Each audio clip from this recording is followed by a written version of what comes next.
Hola a todos, mi nombre es Federico del Áñola, yo soy miembro del Instituto de Fisiología, en particular del Laboratorio de Fisiología Animal, Asociaciones Simbióticas y Salud Ambiental y Humana. Hoy les voy a hablar de la función de uno de los más importantes órganos del cuerpo humano, que es el páncreas, en particular de lo que es la función endocrina de este órgano.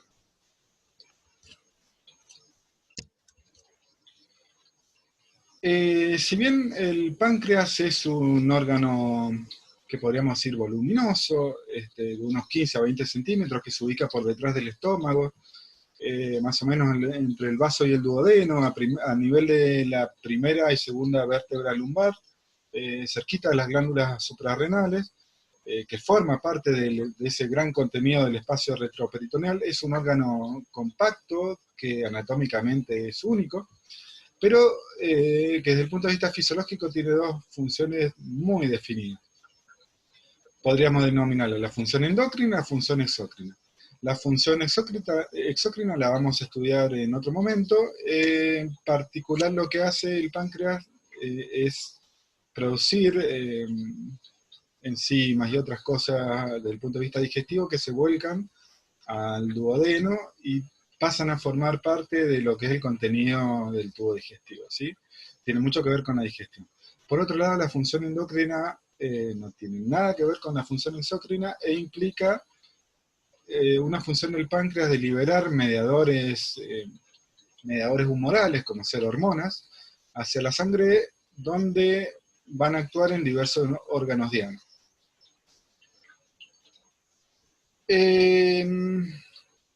¿Cómo es la irrigación arterial del páncreas?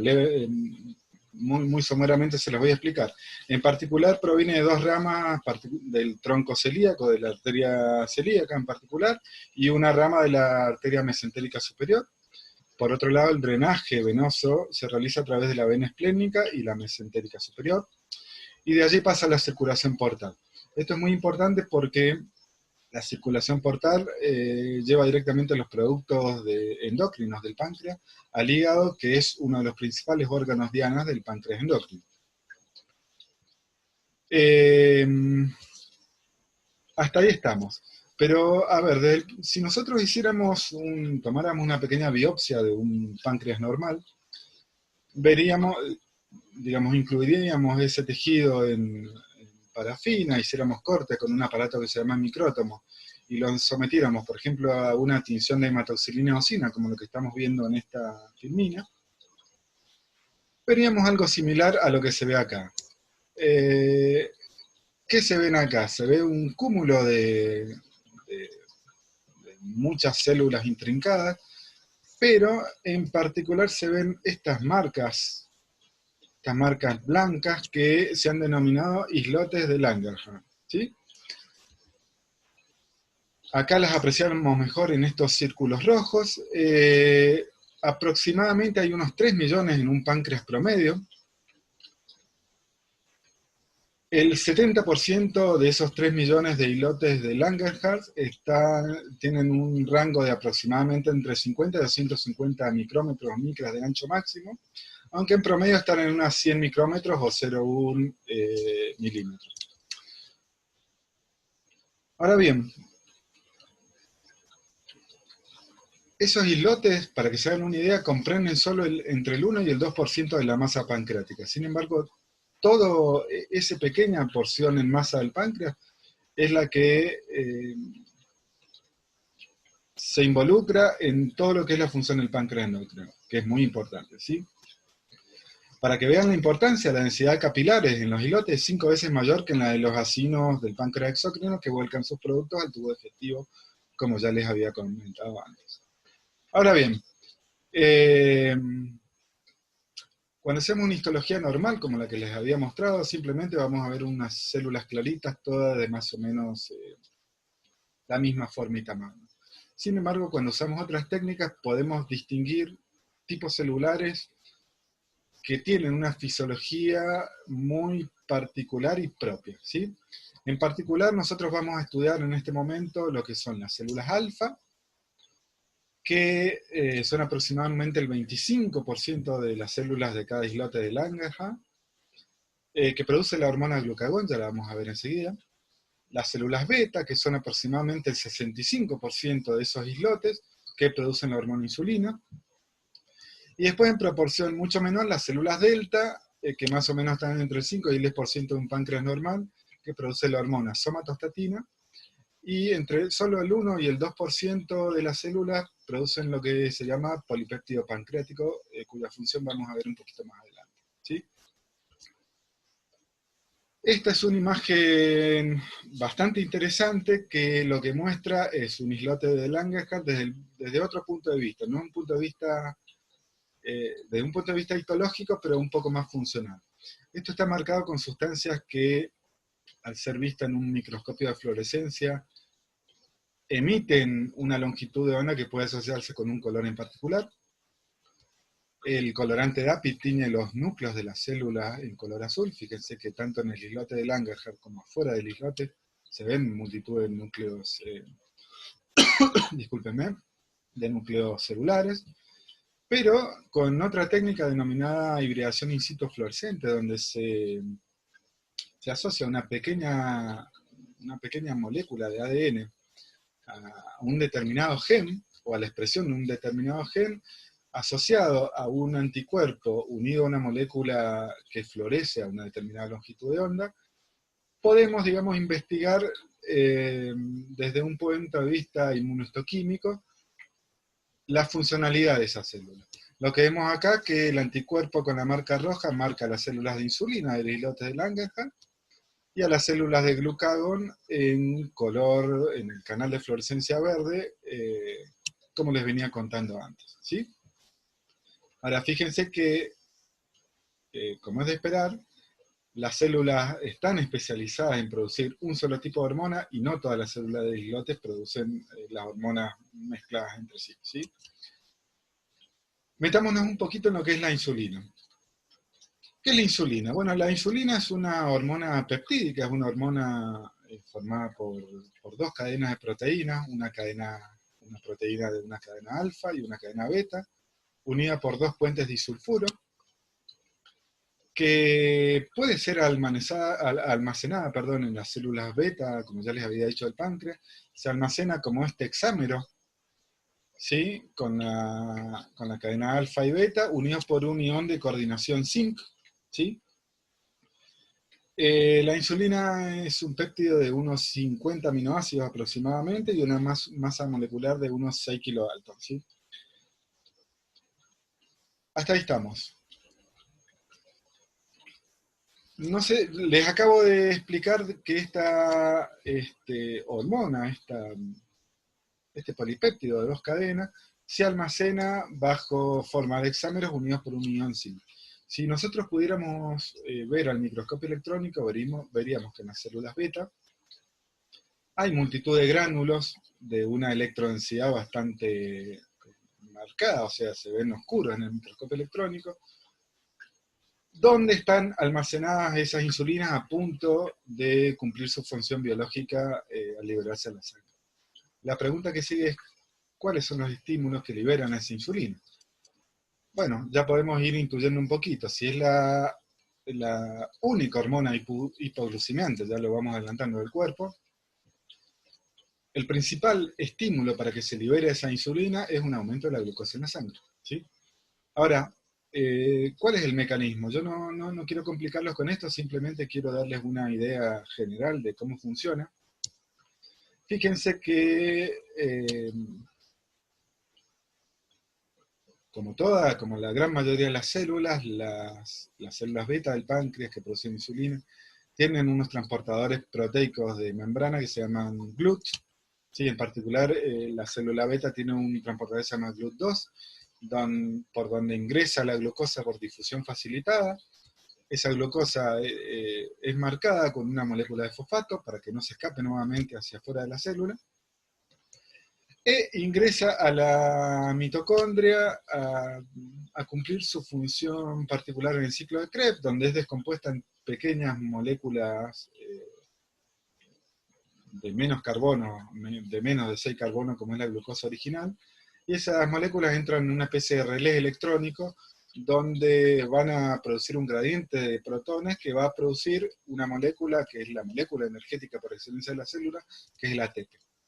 Ahora bien, ¿qué es lo que va a hacer ese ATP en las células beta? Ese ATP lo que va a hacer es bloquear los canales de salida de potasio, por lo que la conductancia del potasio va a disminuir mucho, o sea que la célula se va a despolarizar, y esa despolarización va a activar unos canales de calcio extracelulares que van a permitir que el calcio ingrese a la célula beta, incremente su concentración en el citoplasma, y a través de una compleja red molecular, que esos gránulos que supuestamente viéramos electrodensos en el microscopio electrónico, se funcionen con la membrana y liberen su producto empaquetado, que no es ni más ni menos otra cosa que insulina, ¿sí? Ahora bien, la glucosa no es la única señal que le dice a las células beta que liberen su insulina. La insulina también se libera por el aumento de unas pequeñas proteínas que se llaman incretinas, cuyos ejemplos máximos son el polipéptido inhibidor gástrico o HIP y el péptido similglucagón tipo 1 o GLP-1. Estas moléculas son hormonas, ¿sí? Son hormonas hechas y derechas, viajan por la sangre desde donde se producen, que es en el tubo digestivo. Tienen un receptor específico en las células beta del páncreas que van a desencadenar una respuesta parecida a la que hacía la glucosa, pero no vía ciclo de Krebs. Simplemente va a inactivar el canal de potasio y va a desencadenar la despolarización de la membrana y la misma respuesta que habíamos visto antes, cuyo resultado final va a ser la liberación de insulina desde esos gránulos preformados. Ahora bien, tenemos que entender una cosa: la insulina es una hormona hipoglucemiante, que quiere decir que va a actuar en diferentes tejidos diana del cuerpo, metiendo la glucosa en las células de ese tejido diana. Sin embargo, la insulina va a actuar en diferentes marcos temporales en esas células, ¿sí? Un marco temporal va a ser muy rápido, el otro intermedio y el otro va a actuar en cuestión de horas. A corto plazo, ¿qué es lo que hace? Aumenta el transporte de glucosa hacia las células del tejido diana, pero también de aminoácidos o de potasio al interior celular. En cuestión de minutos estimula la síntesis de proteínas, la síntesis de enzimas glucolíticas o de la glucógenosintasa, por ejemplo. Y por otro lado también inhibe la degradación de proteínas y otras enzimas que están involucradas al respecto. En una cuestión más de largo plazo, aumenta los RNA mensajeros de las enzimas lipogénicas, por lo cual inhibe la lipogénesis, digamos, y lo que hace es aumentar la síntesis de lípidos, ¿sí? En las células, por supuesto, que producen y almacenan lípidos. Discúlpenme. Ahora bien, digamos, los tejidos que sean que respondan hacia la hormona insulina tienen que tener algo que reconozcan a la hormona insulina de la sangre. En particular es este receptor de insulina, típico de las células, en la mayoría de las células del cuerpo están, de hecho. Pero, digamos, ¿cómo va a actuar esto? Esto tiene una forma de actuar bastante compleja. Primero tenemos que decir que lo que van a hacer es estimular a corto plazo a que la glucosa entre a la célula y salga de la sangre. ¿Cómo va a hacer eso? No sé si vemos acá, en este círculo rojo, vemos unos canales que se llaman canales GLUT4, que son los típicos que responden a la secreción de insulina. La insulina lo que va a hacer vía este receptor con una compleja cascada de señalización, que no quiero complicarles la vida, involucra una cascada realmente compleja, lo que va a hacer es hacer que esos transportadores GLUT4 se incorporen a la membrana de la célula y por lo tanto la glucosa entre por difusión facilitada a la célula. Esto es muy importante, tenemos que entender que la glucosa siempre va a entrar a la célula diana por difusión facilitada y no mediada por energía. lo cual sería ilógico. Imagínense que una célula que está a falta de ATP porque le falta combustible, que es la glucosa, necesite de ese combustible para que ingrese glucosa. Entonces, siempre se hace el ingreso de la glucosa por difusión facilitada, ¿sí? Ahora bien, eso es a corto plazo, como les había explicado recién.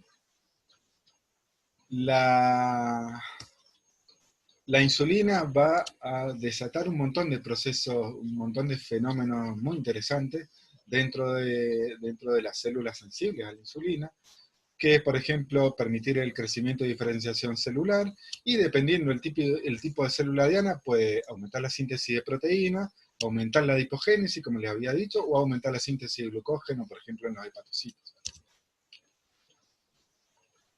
A eso voy con esta fórmula. Fíjense que hay una afirmación que dice que el efecto de la insulina es diferente según el tejido diano, lo cual es obvio porque, digamos, cuando los tejidos se diferencian, las células se diferencian, no todas las proteínas del genoma se expresan, solo las involucradas en estas vías en particular. Nosotros estamos estudiando la vía de la insulina. Fíjense que la insulina en el tejido adiposo lo que hace es aumentar la toma de glucosa a través de la inserción de los canales GLUT4, aumentar la lipogénesis a través de la expresión de las enzimas, pero también disminuir la lipólisis, ¿sí? Sería ilógico que aumentara la formación de lípidos y al mismo tiempo aumentara la ruptura de lípidos. La cuenta daría cero. Por otro lado, la insulina en el músculo estriado también aumenta la toma de glucosa, pero además aumenta la síntesis de glucógeno a partir de esa glucosa que anda dando vuelta en la célula. Recuerden que el glucógeno no es menos que un polímero de muchísimas glucosas unidas una tras de la otra. Y también aumenta la síntesis de proteínas, ¿sí? Como habíamos dicho, aumenta el transporte de aminoácidos también hacia el músculo. Por el contrario, la insulina en el hígado lo que hace es disminuir la gluconeogénesis, lo cual es lógico, porque la gluconeogénesis es la obtención de glucosa a través de precursores no glucídicos, como ser, por ejemplo, las proteínas. Y, por supuesto, también aumenta los depósitos de glucógeno del hígado y aumenta también la glicogénesis del hígado de forma similar al tejido adiposo. ¿Cómo se metaboliza esa insulina? Porque tiene que desaparecer. De hecho, desaparece, fíjense, su vida media es de 5 minutos, desaparece muy rápido la sangre, lo cual es una cosa lógica porque las hormonas dando vueltas y señalizando en sus tejidos dianos todo el tiempo pueden hacer un desastre desde el punto de vista fisiológico, por lo cual la respuesta tiene que ser corta. ¿Cómo se cataboliza esa insulina? Bueno, principalmente ocurre a nivel del hígado y del riñón. Y hay dos tipos de enzimas involucradas, no nos metamos con esto, simplemente se las menciono. Una proteasa específica para insulina y después hay otra que se llama glutatión insulin transhidrogenasa, o más comúnmente conocida como insulinasa, lo cual lo que hace particularmente es clivar los puentes disulfuro de la cadena alfa y beta de la insulina. No nos metamos en detalle con eso, ¿sí? Sí, tenemos que entender que la insulina se metaboliza rápidamente a nivel renal y hepático, ¿sí? Del hígado al riñón.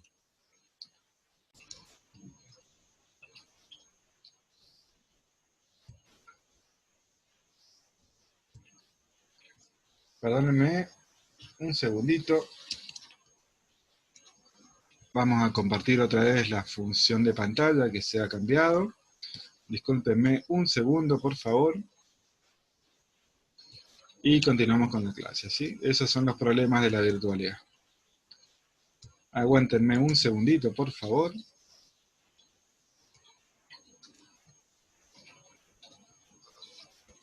A ver si podemos continuar con la clase. Bien, hasta ahora habíamos terminado con las células beta, que son las más numerosas del páncreas endocrino, de los hidratos de Langerhans.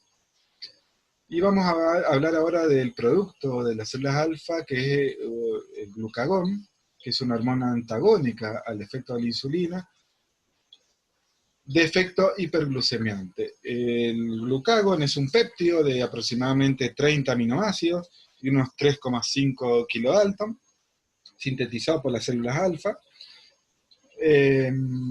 Esta es la estructura 3D del glucagón, no importa. Y en una forma histológica similar a las células beta, también es almacenado en gránulos electrodensos cuando son vistos al microscopio electrónico, en las células, como había dicho, alfa del páncreas. ¿Cómo es el mecanismo? Mecanismo de liberación. Bueno, es bastante similar al de la insulina, pero tenemos que decir algo, que las células alfa son muy sensibles a los cambios de glucemia. En particular, de modo que una concentración extracelular que apenas alcanza los 90 miligramos por decilitro, o 5 milimol litro de glucemia, ya suprime la secreción de glucógeno basal y la secreción estimulada de otros secretagogos, ¿sí? ¿Cómo se libera entonces este glucagón? Bueno, el primer estímulo es justamente lo que habíamos dicho, es la presencia de glucosa. ¿Cómo ingresa la glucosa? Bueno, de la forma similar, por el transportador GLUT4. Sin embargo, fíjense las cosas lindas que tiene la biología molecular. Acá produce exactamente lo mismo, el ATP se produce ATP a través de las mitocondrias, el ciclo de Krebs. Sin embargo, acá lo que hace es la despolarización resultante de esa membrana a través de la hipofunción de los canales de calcio voltaje dependiente, es disminuir la síntesis de glucagón cuando hay una despolarización, ¿sí? En forma contraria a lo que pasaba con la insulina. No quiero entrar en detalles, pero simplemente entiendan que la señal de la glucosa es antagónica en las células alfa y en las células beta, antagónica respecto de liberar o no sus gránulos secretorios, ¿sí? Insulina por un lado y glucagón por otro. No nos compliquemos la vida con esto. ¿Cómo actúa el glucagón? Bueno, el glucagón también tiene un receptor, ¿sí? Por supuesto, en sus células diana, que es un receptor que es común también a la epinefrina o adrenalina. Más allá del mecanismo molecular en el que no quiero entrar, digamos, entendamos que es una familia de receptores acoplados a proteína G, que producen un segundo mensajero que se llama AMP cíclico, y eso lo que produce es lo que se llama una activación de actividad proteinquinasa, y eso, según el tejido de Ana, va a activar una enzima específica o inactivar una enzima específica. Por ejemplo, en el hígado va a activar enzimas que tienen que ver con la glicogenólisis, y en el tejido adiposo va a estimular la producción de enzimas que tengan que ver con la lipólisis, por ejemplo, ¿sí? No solo la glucosa es el estímulo para liberar o no liberar glucagón, sino que hay otras cosas. Por ejemplo, el glucagón se libera por el aumento de otros factores, en particular la liberación de insulina de forma parácrina, o sea, la insulina que se libera por las células adyacentes, células beta adyacentes del islote. Se puede también liberar por un aumento de los aminoácidos libres en el plasma, o de los ácidos grasos libres en el plasma, o en unas proteínas, un pequeños péptidos intestinales de respuesta a la ingesta, que son hormonas también, como por ejemplo la colecistocinina y la gastrina, que se producen en el tubo digestivo. La hormona del crecimiento también aumenta la liberación de glucagón, y por cuestiones de estrés, en particular, tanto por un aumento de catecolaminas y cortisol desde las glándulas adrenales, o por una cuestión de estrés al liberar norepinefrina o adrenalina por estimulación del sistema nervioso simpático, ¿sí? Autónomo simpático, ¿tá? Lo cual es lógico porque, digamos, ante un estrés, el cuerpo se pone como una especie de en guardia, como para enfrentar la lucha o la huida o lo que fuera, y necesitamos para esa lucha o huida glucosa disponible en la sangre. De hecho, necesitamos todo tipo de hormonas hiperglucemiantes ante una situación de estrés, ¿sí? Ahora bien, el glucagón es diferente, el efecto del glucagón es diferente según el tejido diana, pero en general actúa más que nada a nivel hepático. Particularmente aumenta la liberación de glucosa hepática, aumenta la oxidación de los lípidos, disminuye la síntesis de lípidos en el hígado y también promueve, por ejemplo, por factores de crecimiento, el sobrevivimiento de la supervivencia de las células de los hepatocitos. Por el contrario, en el cerebro aumenta, digamos, la sensación de saciedad del cerebro, ¿sí? En el corazón aumenta los latidos del corazón, aumenta en los tejidos grasos, tanto en la grasa blanca como en la grasa parda, la termogénesis, por ejemplo, y la lipogénesis general. Y a nivel renal, por ejemplo, aumenta la filtración glomerular y la reabsorción de agua. Y bueno, como respuesta al estrés también disminuye la motilidad del intestino. El glucagón, fíjense que tiene una vía media un poquito más grande que la de la insulina y en particular se metaboliza rápidamente a nivel hepático. Recuerden que por el sistema porta, el hígado está comunicado en una corta distancia con el páncreas, y eso explica un poco de la corta vía media que tienen las hormonas del páncreas endocrino, ¿sí? Salgamos un poquito de lo que es insulina y glucagón de las células beta y alfa, y vamos a hablar un poquito también de lo que son las otras células, células, bien digo, que producen hormonas importantes del páncreas endocrino. Una de ellas es la somatostatina, una hormona conocida, que se produce en otros lados también. La somatostatina también es un péptido, una hormona reguladora del metabolismo de los carbohidratos, pero tiene otras funciones. La función biológica está cumplida por dos tipos de somatostatina, una que tiene 14 residuos aminoácidos y la otra que tiene 28 residuos aminoácidos.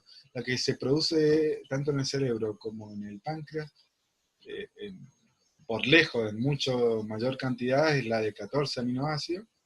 Fíjense, acá hay una hibridación in situ no fluorescente, sino con otro tipo de marca bioquímica, que lo que hace es marcar de marrón, por una peroxidación, las células deltas que producen la somatostatina en un islote de Langerhans. Fíjense que las células productoras de somatostatina son bastante menos en número que la alfa y beta, por supuesto, ¿sí?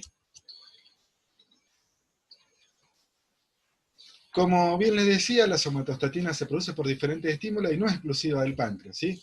Se produce en el hipotálamo, en el sistema nervioso central, también en el estómago. En el estómago predomina la forma de 28 aminoácidos, por ejemplo.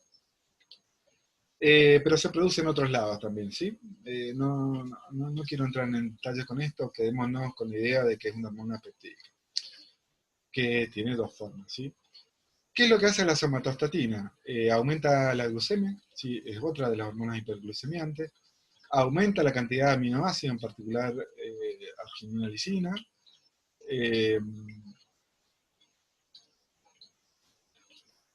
Disminuye la cantidad tanto de insulina como glucagón y también está regulada por la cantidad de colecistocinina, ¿sí? Como ya habíamos dicho. Bueno, desde el punto de vista de la función, es una hormona inhibitoria en particular. Saliendo un poquito de lo que es la función de regulación de glucemia, es una hormona inhibitoria de la hormona de crecimiento de la adenohipófisis, ¿sí? También inhibe otras hormonas de la adenohipófisis, como por ejemplo la TSH, o sea que inhibe el eje hipotálamo-hipófisis-glándula tiroides. Y también a nivel del estómago, inhibe la secreción de la gastrina y secretina, en particular lo que es la producción de ácido clorhídrico y pepsina, y algunos productos de lo que es el páncreas exócrino, ¿sí? En general es una hormona, recuerden, inhibitoria de la mayoría de las funciones. Como les había dicho recién, inhibe la secreción de insulina y glucagón, aunque por todas las otras funciones que tiene, el resultado neto sigue siendo hiperglucemiante, eso tenganlo claro. Y actúa a otro nivel, en particular al nivel de la motilidad gástrica, inhibe, por ejemplo, la absorción intestinal y también actúa en el riñón, inhibiendo la secreción de la hormona renina. ¿Sí? Por último, les quería contar sobre la última hormona que vamos a estudiar del páncreas endocrino, que es el polipéptido pancreático. También es una hormona peptídica, ¿sí? Es un regulador mixto endocrino-exócrino, es un solo polipéptido de una cadena lineal de unos 36 aminoácidos. Tiene esta estructura, acá ven una hibridación in situ por peroxidación, donde se marcan este tipo de células que producen el polipéptido pancreático en color marrón. Son mucho menos abundantes que el resto que habíamos estudiado antes. Y es una hormona que se libera por diferentes factores, ¿sí? Uno de los principales es el ejercicio, ¿sí? Es una hormona hiperglucemiante también, tiene muy corta vida media, unos 3 minutos aproximadamente. El ayuno o la hipoglucemia aguda hace que se libere polipéptido pancreático. También la liberación de acetilcolina puede hacer que se libere polipéptido pancreático de las células del epsilon de los islotes de Langerhans, y en particular los alimentos muy ricos en proteínas. Los alimentos muy ricos en proteínas suelen liberar el polipéptido pancreático. ¿Sí? ¿Qué es lo que hace este polipéptido pancreático? Bueno, es una hormona inhibitoria también, parecida a la somatostatina, inhibe la producción de los sinógenos pancreáticos. Recuerden que los sinógenos son moléculas, en particular enzimas, que están sintetizadas sin función biológica, que necesitan ser clivadas en el lugar donde funcionan para tener su actividad. En particular estamos hablando acá de la tripsina, por ejemplo, a nivel del páncreas exócrino. Pero además el polipéptido pancreático produce otras cosas, por ejemplo, la relajación de la vesícula biliar, un aumento del vaciamiento gástrico, motilidad intestinal y del tránsito intestinal. ¿Sí? ¿Cómo se regula el polipéptido pancreático? Bueno, se regula en forma negativa, como son la mayoría de las regulaciones en fisiología, en particular por dos factores. Por un aumento de la somatostatina, hormona con la cual son en cierto punto antagónicas, y por un aumento de la glucemia. Esta es una introducción a lo que es el páncreas endocrino. Van a ver que es una cuestión bastante compleja. Tiene muchos detalles, particularmente moleculares, yo no me he metido en ellos. Pero bueno, acá les dejo mi correo electrónico para que realicen la consulta que quieran en el momento que quieran, ¿sí?